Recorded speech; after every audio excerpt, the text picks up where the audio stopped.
Audiobook do Livro dos Espíritos. Segunda parte, capítulo 7.5. Idiotismo, loucura, questões 371 a 378. 371. Tem algum fundamento pretender-se que a alma dos cretinos e dos idiotas é de natureza inferior? Nenhum.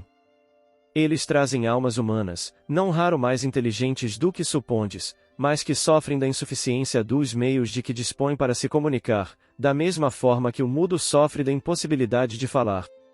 372. Que objetivo visa a providência criando seres desgraçados, como os cretinos e os idiotas?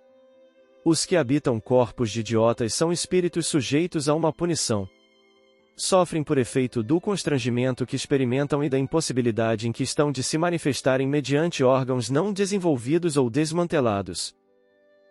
Não há, pois, fundamento para dizer-se que os órgãos nada influem sobre as faculdades?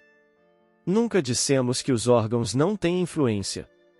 Têm-na muito grande sobre a manifestação das faculdades, mas não são eles a origem destas. Aqui está a diferença. Um músico excelente, com um instrumento defeituoso, não dará a ouvir boa música, o que não fará que deixe de ser bom músico. Importa se distinga o estado normal do estado patológico. No primeiro, o moral vence os obstáculos que a matéria lhe opõe. Há, porém, casos em que a matéria oferece tal resistência que as manifestações anímicas ficam obstadas ou desnaturadas, como nos de idiotismo e de loucura. São casos patológicos, e não gozando nesse estado a alma de toda a sua liberdade, a própria lei humana a isenta da responsabilidade de seus atos.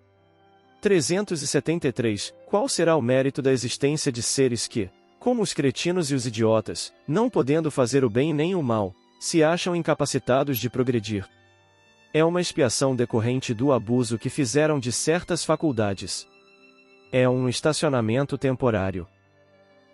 Pode assim o corpo de um idiota conter um espírito que tenha animado um homem de gênio em precedente existência? Certo. O gênio se torna por vezes um flagelo, quando dele abusa o homem.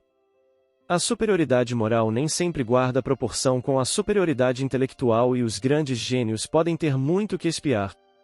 Daí, frequentemente, lhes resulta uma existência inferior à que tiveram e uma causa de sofrimentos.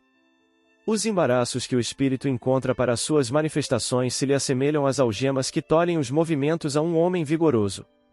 Pode dizer-se que os cretinos e os idiotas são estropiados do cérebro, como o coxo é das pernas e dos olhos o cego. 374. Na condição de espírito livre, tem o idiota consciência do seu estado mental? Frequentemente tem. Compreende que as cadeias que lhe obstam ao voo são prova e expiação. 375. Qual, na loucura, a situação do espírito?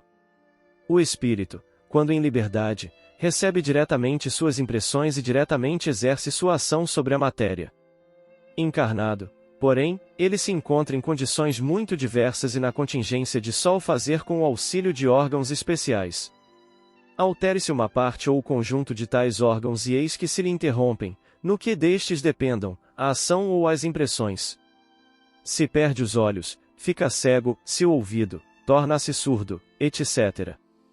Imagina agora que seja o órgão, que preside as manifestações da inteligência, o atacado ou modificado, parcial ou inteiramente, e fácil te será compreender que, só tendo o espírito a seu serviço órgãos incompletos ou alterados, uma perturbação resultará de que ele, por si mesmo e no seu foro íntimo, tem perfeita consciência, mas cujo curso não lhe está nas mãos deter.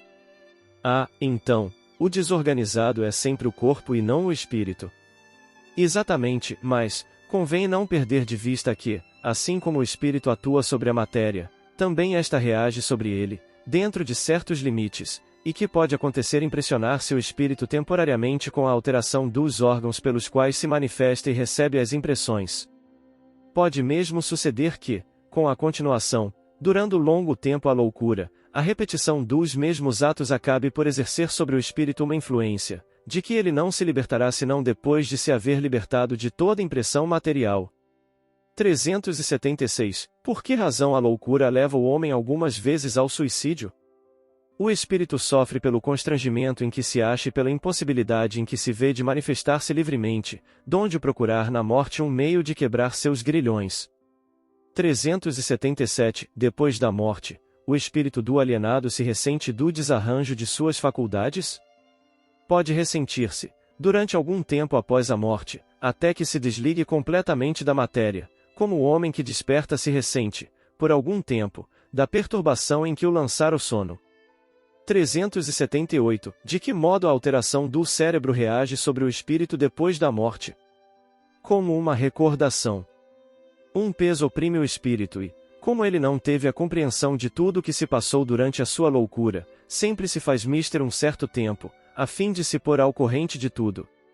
Por isso é que, quanto mais durar a loucura no curso da vida terrena, tanto mais lhe durará a incerteza, o constrangimento, depois da morte.